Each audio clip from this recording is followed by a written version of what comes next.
सरकार बना दो, पूरे पश्चिम बंगाल में कोई चार शादी नहीं कर पाएगा, कोई चार। তো শুনলেন অমিত শাহ কি বলছে, আর এটাই হচ্ছে আজকের দিনে বাংলায় ইলেকশনের সবচাইতে বড় মুদ্রা।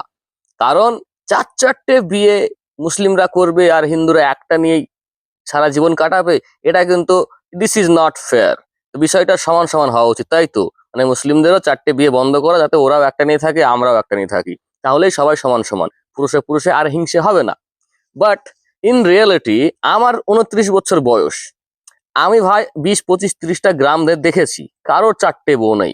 আমি নিজে একজন মুসলিম, আমারও একটাই, আমার বাপ দাদা 14 গোষ্ঠীর একটাই।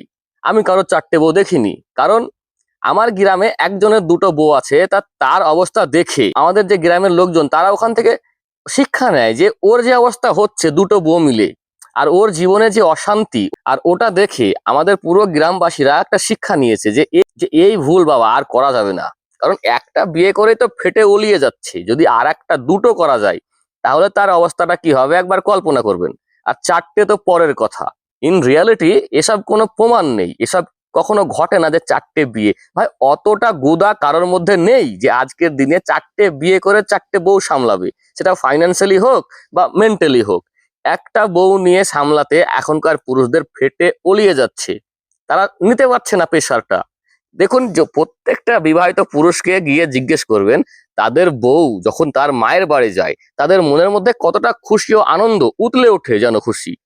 আর ইনি দাওয়া করছে যে মুসলিমদের চারটে বিয়ে বন্ধ করবে। ভাই আপনাকে করতে হবে না, আপনাকে এই বিষয়ে চিন্তাই করতে হবে না। না, এদিকে মুসলিমরা নিজেই সচেতন হয়ে গেছে। বর্তমান ভারতবর্ষের যা অবস্থা, সেখানকার যুবক যুবতীরা এমনিতেই বিয়েতে ইন্টারেস্টেড নয়, তারপরে পুরুষরা তো একটু বেশি, কারণ ফাটবে তো তাদেরই। আজকের ভারতের যুবকদের পকেটে কিচ্ছু বাল নেই, তো তারা বিয়ে করবে কি করে? সেই জন্য বিয়ে করতে চায় না। আর চারটে বিয়ে কি করে করবে? চারটে তো দূরের কথা, একটাই বিয়ের জন্য আজকের পুরুষ, আজকের ভারতের যুবকরা প্রস্তুত নয়। কারণ না চাকরি আছে, না পকেটে টাকা আছে, ক্যারিয়ারের তো কোনো খবরই নেই। আর ইনি দাওয়া করছে চারটে বিয়ে। ফাক।